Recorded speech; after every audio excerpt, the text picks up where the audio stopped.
It's a great honor today to be able to speak with one of Fort Oglethorpe's real American heroes. Thank you for joining us today on this segment of Those Who Serve. Joining me today is Joseph Edward Ramsey from Fort Oglethorpe. Mr. Ramsey was born June the 7th, 1924. He's 90 years old now, and he still remembers vibrantly some of the wonderful things happened when he was a staff sergeant in the Air Force, a flight engineer on a B-17 bomber. Mr. Ramsey, thank you for being here with us today. We talked earlier about one of the most dramatic moments as you were in that B-17 over Panama Canal. What happened? In other words, that wasn't just one plane. It was normally six. That not only the canal, but miles and miles out from the canal, watching the waters, make sure. And they had devices to let you know when a sub, and it wasn't all surface ships. That's what they was hoping to do, is get that sub in there and destroy the Panama Canal. Because in a couple of places, if it had hit it with any kind of explosion, that thing would have been useless to us. And that's a very vital part during the war. Definitely. Panama Canal was an essential route. Yeah. Essential. And you were instrumental in taking out a German submarine. I was in the flight at that particular time, and I'm sure that we dropped bombs or whatever they sunk it with, but that was sunk. And they waited, I think, 3 days before they could get the equipment in there to raise it, see. And like I say, when they did get it up and got inside of it, there's 33 people in there. It was one of the biggest subs that the Germans had. So it took out one of the largest subs. Uh-huh. Now, in your family, and you're from the Fort Oglethorpe area all of your life, there were 4 boys. Yeah. And due to the Sullivan rule, Sullivans being the 5 brothers who all perished at one time on the ship. Yeah. You had 3 brothers who were already over, one fighting with Patton, Yeah. one working another detail overseas. He was supplying troops to the front lines during when they kill them off, why they bring in new troops, see. Well, that was his job. Yes. And he didn't envy it, but that's what they assigned him to do. Then next to the oldest brother, he was in artillery, and he was hitting Germany with artillery, Then next to my oldest brother was running up down there with Patton, running Rommel out of the desert, see. So What stories you have to tell with all of your brothers. yeah. But you weren't able to go across right away, and you were your mama's baby. And we Yeah. mamas, we're picky about our babies, no matter what. Well, But you had the opportunity to join the Air Force, and you joined voluntarily, went into the Air Force. Yeah. Left, never been home before, 19 years Yeah. old, and going out into the world, Yeah. into a world at war. Yeah. But Wow. I tell you, I never will forget my mother, because, she loved all of us boys. It's hard to talk about her because I loved her so much. But she, she flew mad, when said they're going to take my baby. And, no mother is going to give up her baby without a fight. Never. And they had a fighter out of my mother. All mothers are wonderful, but my mother stood out in my memory as being the best. As she should. Yeah. As she should. Yeah. So here you go. You're headed off. Where, after you leave the United States, you went to where to be stationed? I can't think of the name of the field it was that was next to the canal, see, but they had an airfield there, you know. Well, there wasn't all bombers there. There's a lot of pilot P-51s, and C-45s, and all kind of ships. See, because these B-17s, they could just go so far, and then they had to come back and get refueled. Well, these fighter planes, they could go further distance and really do more damage momentarily to deter, destroy something that might be headed towards the canal. See, True. and it was an interesting life. To say the least. Oh yeah. You told me the funniest story. You were 19. Yeah. And there you were. 18. Yeah. And you were off duty, and you had gone to the hall. Yeah. To sit down. And what did you usually drink at the hall? Well, we'd just sit there, and we'd tell stories. Some of them wasn't true, but, some of them was entertaining, And that we met every night after we got through our basic day because we couldn't go in town. In other words, you was restricted to the field till you finished your basic training. And then you might get a time to go to town, but there wasn't no town around us, around the canal, see. So we just had to live among ourselves, and that was the only entertainment. Is what we called the beer hall, And 90% of all the troops is there during the whole day. Is in and out there, and that was our entertainment. See. So you went to the beer hall, but you didn't drink beer. No, not for about the first 3 or 4 weeks. Well, I wouldn't even go to the beer hall. You would always order a Pepsi. Yeah, Correct? or a Coca-Cola or whatever. But my mother loved Pepsis, and that's what we kept at home. See. Well, on this particular evening, you were sitting there with your Pepsi and your snacks, and some guys came over to you. What happened? They set a glass in front of me, and I noticed they had a pitcher of beer in their other hand. They come over there and poured out about half a glass or maybe a little more and said, Joe, pick that up, drink it. I said, no. I said, I have no desire. I said, that's not going to be part of my life. Drink it. And, well, you either drink it or we're going to pour it on you. Well, I didn't want to, I had to wash them uniforms and iron them myself.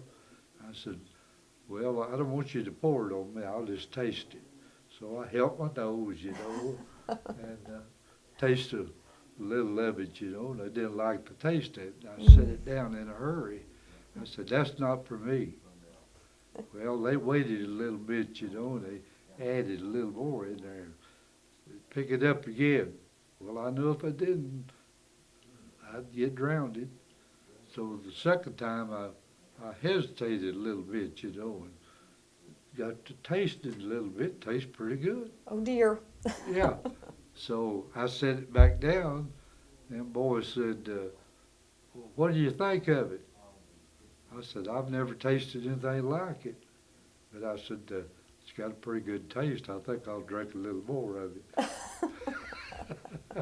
So Oh, my. that's what I did. Well, at least, it did smell bad at first, Yeah. right? It did. Yeah. So how long did you spend in the military? I liked 3 months being in there 4 years. 4 years. Yeah. And then you went to work for the railroad. Well, no, I come out and I drew that. You had 5220 clubs. You could draw $52 a month for 20 months. Oh, okay. So a neighbor of mine had a 36 Plymouth, and him and his son and I, we went to grammar school and all together. And he worked on the fire department, and he kept it spotless, and he'd washed it so much, he just about washed all the paint off the hood of it. So his son said, Dad's going to sell that Plymouth. Well, I was looking for a car, when I come out of the service, because I'd sent some money home and saved it, My mother saved it for me. And I like $50 to have enough for the price that he wanted. So I went to my oldest brother, Harvey, and asked him, I said, Harvey, could you loan me $50 till I get my next check? Yeah, I'll let you have it. Well, I bought that Plymouth, see. So after I drew all the 5220, my dad, I went to him one day and I said, Dad, first, I hate to go back so far back, but my dad asked me when I was growing up, he said, son, I'm not going to be able to send you to college. That's out of the question. He said, have you got any idea what you want to do to make a living? Well, I had 3 other brothers, and none of them was interested in railroading, because I could tell my dad wanted one of us to follow him, see. On the railroad. And I said, Dad, I know exactly what I want to do. If you get me a job on the railroad, I want to make up black smoke, blow that whistle, and ring that bell on that steam engine. And he said, well, I think I could arrange that, because he was the foreman of the switching crew out in our neighborhood. So when I was about 14 years old, well, he took me up there one day, and the engineer let me blow the whistle, ring the bell, and the fireman let me throw coal in the firebox. I told my dad, I said, well, when I get old enough, that's what I want to do. So when I come out of service, well, I kicked around. I drew the 5220 club. My dad was there one day at lunch. I said, Dad, I've done drew all the money I can. I've got to have a job, and if you get me a job on the railroad, I'll go to work on the railroad. If you don't, I'm going back in the Air Force and make a career out of it. So he said, well, I'll tell you what I'll do. I'll make arrangements with the superintendent of the railroad, And my dad and him was real close, because he remembered when he was a switchman there in the yard, they got promoted to superintendent. So I went over there, and just as soon as I come in the room, my dad introduced me. This is my youngest son, and he said he's interested in railroading. He said, well, I've got a position for him. Said I can hire him today. Well, my dad always worked the second shift for some reason or another.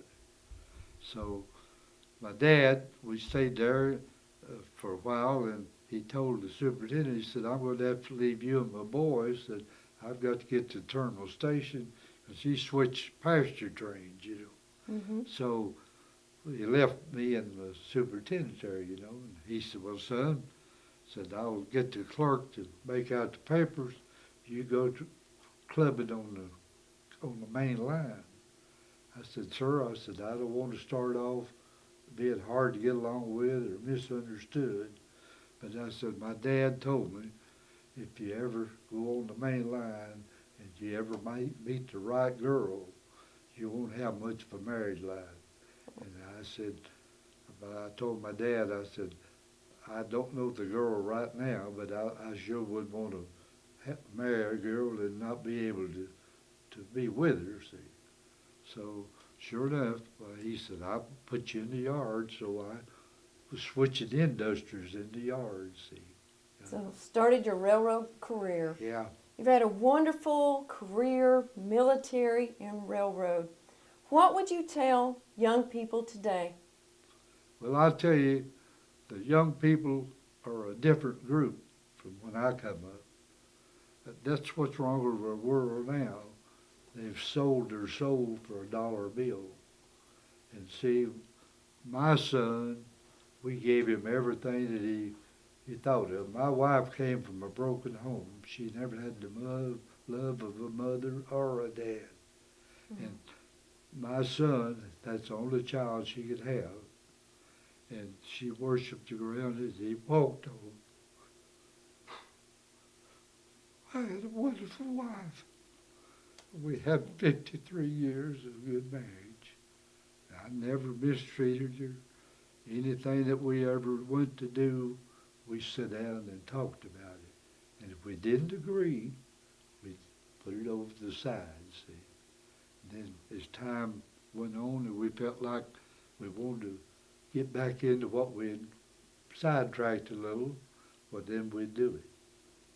I never put her to sleep of a night till I held her in my arms and I kissed her good night. Every night. What a sweet Yeah. man. What a sweet man Well, you are. We had a sweet marriage. So the youth of today, would you recommend military for young people today? It'd be the best training for this group that we got now. See, you can't get in the Air Force just by volunteering now. You've got to have at least a high school education. True. And the requirements are so much higher than being the war going on. Well, naturally, they're going to take everybody, see. That's Which true. I could have went because I had my high school education, see. But So definitely a great training Yeah. is the United States military for the young people today. that's right. Amen. Mr. Ramsey, thank you so much for joining me I today. appreciate It's been a this. pleasure, sir. Yeah. This is Council Lady Paula Stinnett, Well, thanking all of those who serve. God bless, and as always, it's a great day to be in Fort Oglethorpe.